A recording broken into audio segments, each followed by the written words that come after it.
राजस्थान से दो मामले ऐसे हैं जिसपे बीजेपी लगातार कांग्रेस पर आक्रामक है। जहां हनुमानगढ़ के अंदर एक कार ने महिला को 500 मीटर आगे घसीट के ले गया, वहीं दूसरी ओर गोविंदगढ़ में दो पक्षों में विवाद हुआ और ट्रैक्टर पे एक बुजुर्ग को घसीटा गया।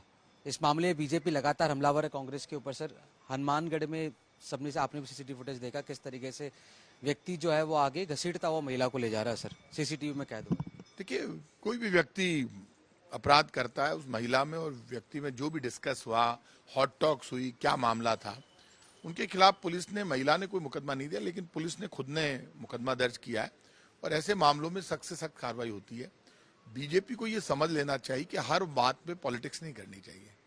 सीसीटीवी कैमरे में कैद हो गया, सामने आई, मौके पर रोड पर दो लोगों में हॉट टॉक्स होती है, एक महिला को कार के बोनेट के ऊपर वो घसीटता है, तो क्या बच जाएगा क्या व्यक्ति? बीजेपी क्या उसको बचाना चाहती है? भारतीय जनता पार्टी के साथ प्रॉब्लम ये हो गई कि बीजेपी हर मुद्दे पर राजनीति को ढूंढती है। कहीं कोई दो भाइयों में झगड़ा हो गया, झंझट हो गया दो भाइयों में, तो भी उसमें राजनीति करने लगती है। तो बीजेपी को कानून व्यवस्था को लेकर नेशनल क्राइम रिकॉर्ड ब्यूरो के आंकड़े देखने चाहिए और ये देखना चाहिए कि भारत सरकार के जो आंकड़े हैं उसमें मध्य प्रदेश महिलाओं के अपराध में नंबर 1 पर है, बलात्कार की घटनाओं में। मध्य प्रदेश में तो बीजेपी का राज है।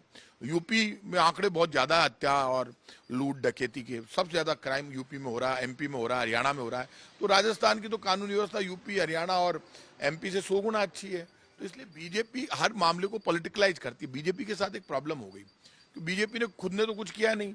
महंगाई, गरीबी, बेरोजगारी के लिए बीजेपी जिम्मेदार है। तो बीजेपी के पास कोई मुद्दे नहीं है तो वो इन्हीं मुद्दों पर बात करती रहती है। तो वास्तविक मुद्दे यदि उठाए बीजेपी, डर क्यों रही है? राजस्थान की जनता फैसला करेगी कि बीजेपी फेल हो गई केंद्र में, इसलिए बीजेपी बड़ी बड़ी बातें, इस तरह की बातों में उलझी रहती है। सर, राजेंद्र राठौड़ ने प्रेस कॉन्फ्रेंस करी, मीडिया से बातचीत करी थी 15 तारीख को, और उसमें ये कहा कि जो पुलिस के मुखिया उमेश मिश्रा वो सरकार के तरह क्यों बात कर रहे हैं, सरकार के प्रवक्ता के तौर पे क्यों बात कर रहे हैं? वो राजेंद्र राठौड़ विपक्ष के नेता है, तो सरकार की बात डायरेक्ट जनरल ऑफ पुलिस नहीं करेंगे तो कौन करेगा? क्या गलत कर रहे हैं? यदि राजस्थान का डीजी पुलिस अपनी पुलिस के पक्ष में ये बयान नहीं देगा और भारत सरकार जो बीजेपी की सरकार है उन्होंने आंकड़े जारी किए नेशनल क्राइम रिकॉर्ड ब्यूरो के, वो आंकड़े डीजी बता रहे हैं, उस पेट में दर्द बीजेपी वाले नेताओं के हो रहा है, तो इनके पेट में दर्द क्यों हो रहा है? उनके पास यदि भारत सरकार के आंकड़े वो है और वो कह रहे हैं कि यदि गलत है तो आ जाए सामने, डीजी से बात कर ले, भेज देते हैं डीजी साहब को। डरते क्यों बीजेपी वाले? पुलिस से भेज देते हैं बीजेपी कार्यालय में। कब भेजना है राठौड़ साहब से पूछ लेना, पूरी राठौड़ी दिखाना, डीजी साहब को भेज देते हैं उनके घर पे और ज्वाइंट प्रेस कॉन्फ्रेंस करवा देते हैं और वो कह दे कि साहब डीजी गलत कह रहे हैं तो सामने आ जाएगा। इसलिए ज्यादा डायलॉग बाजी नहीं करनी चाहिए। राठौड़ साहब की उम्र 70 पर आ गए, इसलिए उनकी थोड़े आजकल मानसिक संतुलन बिगड़ा हुआ, कोई इलाज नहीं है उनका। सर, एक और घटना हुई, अमित मालवीय बीजेपी के आईटी सेल के हेड हैं, उन्होंने कहा इजवाल पे जो सेना ने बमबारी करी उसमें सुरेश कलमाडी और राजेश पायलट, सचिन पायलट साहब के स्वर्गीय जो पिता है, वो उसमें शामिल थे। ये गंभीर आरोप लगा, फिर खंडन भी करा पायलट साहब ने इसका।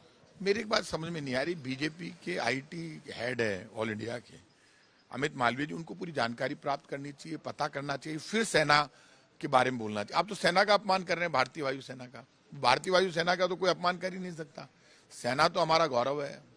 तो जिस सेना को देखकर पूरे भारत में जोश पैदा होता है, जो हमारे लिए लड़ती मरती है, आप उन सैन्य अधिकारियों के खिलाफ बोलकर और सेना का अपमान कर रहे हैं, तो आप ये अपमान कर रहे हो तो देश आपको माफ नहीं करेगा। देश के समझ में आ रही है कि जैसे ही राजस्थान, एमपी और छत्तीसगढ़ के चुनाव घोषित हुए, बीजेपी के नेता हिल गए। वो बिना सोचे समझे, पता नहीं क्या हो गया उनके दिमाग में, इतने प्रेशर में आए हुए हैं क्योंकि वो अपने काम की बात नहीं कर रहे, उपलब्धि की बात नहीं कर रहे। अमित मालवीय जी, उनको बताना चाहिए कि बीजेपी ने सेना के लिए क्या किया, नौजवान के लिए क्या किया, गरीब के लिए क्या किया, बेरोजगार के लिए क्या किया, भ्रष्टाचार खत्म करने के लिए क्या प्लान लेकर आई। बीजेपी अपनी उपलब्धि और काम नहीं बताती। बीजेपी सिर्फ कांग्रेस के ऊपर बोलना चाहती है। अब कांग्रेस के नेता जो खुद सेना में रहे, बहुत बड़ा काम किया देश के लिए, अब उनके भी खिलाफ बोलकर सेना का अपमान कर रही है। बीजेपी को देश देख रहा है और सही वक्त पर बीजेपी का भी इलाज करेगी जनता। सर, आखिरी सवाल है, आज बीजेपी सदस्यता अभियान, प्रहलाद जोशी यहाँ पर है, केंद्रीय मंत्री अरुण सिंह जयपुर के अंदर बीजेपी सदस्यता अभियान चला रहे हैं और कह रहे हैं कि अब तक जितनी भी जीत हुई है बीजेपी के आने वाले चुनाव में सबसे बड़ी जीत आप लिखवा के रख लीजिए। मतलब उन्होंने ऑन रिकॉर्ड कहा, मीडिया को कहा है कि आप रिकॉर्ड कर लीजिए, सबसे बड़ी जीत होगी आने वाले टाइम की अब तक के इतिहास की बीजेपी के जिन नेताओं के आप नाम ले रहे हैं ना, ये कर्नाटक में भी ऐसे ही कह रहे थे कि कर्नाटक में सारे रिकॉर्ड टूटेंगे, बजरंग बली की जय लगाओ और बीजेपी के निशान का बटन दबाओ। लोगों ने बजरंग बली की जय लगाई और कांग्रेस के हाथ के निशान का बटन दबा दिया। बीजेपी का सफाया हो गया कर्नाटक में। तो बीजेपी तो कह रही थी कर्नाटक में सबसे बड़ी जीत होगी, बंगाल में सबसे बड़ी जीत होगी, हिमाचल प्रदेश में सबसे बड़ी जीत होगी। क्या हुआ? सफाया हो गया बीजेपी का। राजस्थान से भी बीजेपी का सफाया हो जाएगा। आप देखना, ये बौखलाए हुए हैं।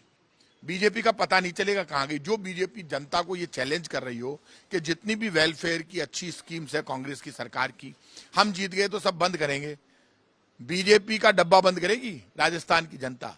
जनता के समझ में आ गई बीजेपी बोलती बोलती है, काम नहीं करती, खुद की उपलब्धि बताती नहीं। दुनिया जानती है पेट्रोल, डीजल, गैस सिलेंडर और ओवरऑल महंगाई, भ्रष्टाचार, गरीबी के लिए बीजेपी जिम्मेदार है। इसलिए बीजेपी के जो डायलॉगबाज नेता है ना, इनका पता नहीं चलेगा कहां गए।